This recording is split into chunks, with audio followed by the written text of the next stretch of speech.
What's going on, guys? Charles Leclerc has won the Monaco Grand Prix, and I am so thrilled. I am so excited. I'm a big F1 fan.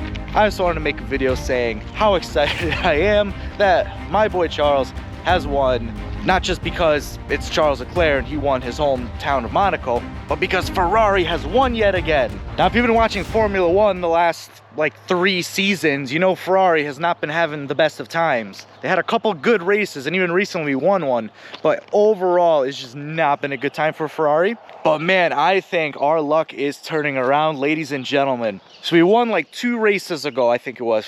Crap, what track was it? I don't remember what track it was, but we won a couple weeks ago.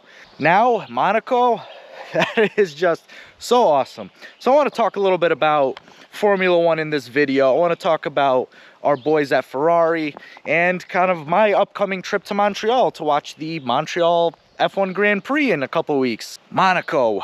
What a boring ass race. We all love Monaco because it's Monaco. Like, if you know anything about Formula One, like, you just know the legend of that race. Like, it's just such a cool city. I mean, now it's just kind of a show off of wealth. Like, let's talk about the guy with the Bugatti on the boat.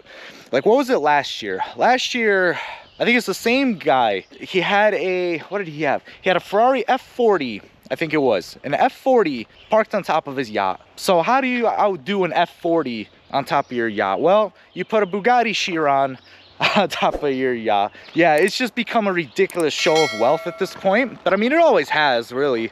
That's just how Monaco is. So Monaco, the problem with Monaco nowadays, and I think most people understand this, is that the track is too narrow and the cars that we have now are too big. So it's just such a boring race. So it's really one of those races where how you start the race in qualifying really matters more than probably any other race. Because there was like, what, 1 or 2 overtakes the entire race? Like, I read a little article the other day talking about how, like, for the first time in F1 history, and I don't know if this is factual or not, I haven't fact checked it, but how the first starting 10 positions are exactly how the race ended. How you started the race in the top 10 is exactly how you finished in the top 10.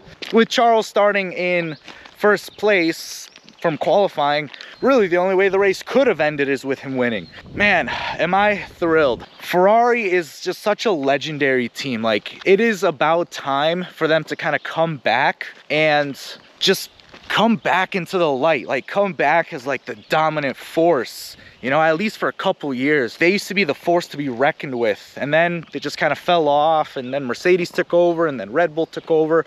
But I think we need Ferrari, as Ferrari is with their legendary racing history and just that elite, like, #1 prestige that they have. I think we need them back on top, at least for a short while. And I'm not just saying that as with a bias of being a Ferrari fan. I think it'll be good for the sport to have Ferrari back on top again. I think that's something that's going to be really, really good. But anyway, yeah, I think it's really awesome that Charles Leclerc won his home race at Monaco. Like, for one to win Monaco, like, that's just insane. And I think this is the first time that someone born in Monaco has actually won the Monaco Grand Prix. That is just awesome. Like, can you imagine? Think of your hometown, like, if it had a race that's like the most prestigious race in the world. You're from there and you won. Like, can you imagine that? Man, you go anywhere in the city, like, everyone recognizes you. That's just nuts. Man, I know this video is a bit of a kind of just talking ramble, but I'm thrilled. I want to make a video on it. You know, those are my boys. Next, I got to turn my sights onto Canada. So I talked about this in a couple of videos. I alluded to it. This BMW, me and my girlfriend, we are going to Canada in 2 weeks from now to watch the Montreal Grand Prix. So I am so stoked. I've never seen an F1 race in person. Now, I have been to a race before, up at Lime Rock, which is local to Connecticut. They have the WeatherTech Grand Prix over there for like the GT cars, for the prototype class, and then like a few like mini specialty classes. I have been, and it's really cool, really awesome to see the racing up close. To see an F1 race, I'm so stoked. I don't want to say how much I paid for tickets because the tickets are absolutely insane.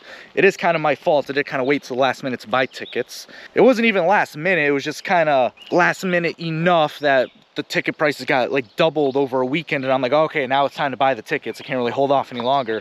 but I got good seats. So the seats that I have are, I don't remember which grandstand it is numerically off the top of my head. It's essentially like around the turn 1 and 2. Like after the first straightaway, when you get to like turn 1 and 2, like that's where my seats are. So I get a little bit of the straightaway and then I get a couple turns there. So really exciting. We'll see if there's any action on turn 1. So that's gonna be really cool if I do see any crashes there.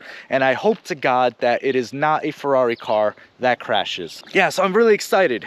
And not just to see the F1 race, but this car, the M2, is going on its first real official major road trip. Being in Connecticut, I have to go up through Massachusetts, which isn't really a fun time. If you ever drive through Massachusetts, all it is just straight highways and cops. That's it. There's nothing else. But New Hampshire. So the last time I was in New Hampshire driving through was when we had that eclipse back in April. Yeah, back in April, we had that eclipse. I'm like, well, all right, let's go. And I didn't take this car. I ended up taking my daily driver, my Subaru. It was so beautiful. Like the roads were just insane, like beautiful windy roads, the mountains, the snow. It was just phenomenal. And I'm really excited to take the M2 this time around. There's no cops up there. It's just windy roads. There's like no cars. You just drive. And I am so stoked for that. I'm so excited to take this car to experience that. So yeah, so that is really exciting. So congratulations to our boys in Ferrari for winning Monaco. So stoked, or at least one of them for winning Monaco. The other got third, but whatever. And now we turn our sights to Canada for the Montreal Grand Prix. Definitely will be a video coming on the Montreal Grand Prix. And on top of that, there's also a couple races going on before that. There's also the Porsche Cup, which is really, really cool. Really excited to see the Porsche Cup. And there's a Ferrari Challenge set of races, which is basically a whole race of just Ferraris. So really stoked about that. As you guys know, obviously I'm a Ferrari fan, otherwise I wouldn't be making this video. Really excited to see that. And yeah, that's gonna be all for this one. So if you're excited, like the video, subscribe if you want to see more videos, especially from my trip to Montreal and the Grand Prix. And that's gonna be it. So thank you so much for watching. Till next time.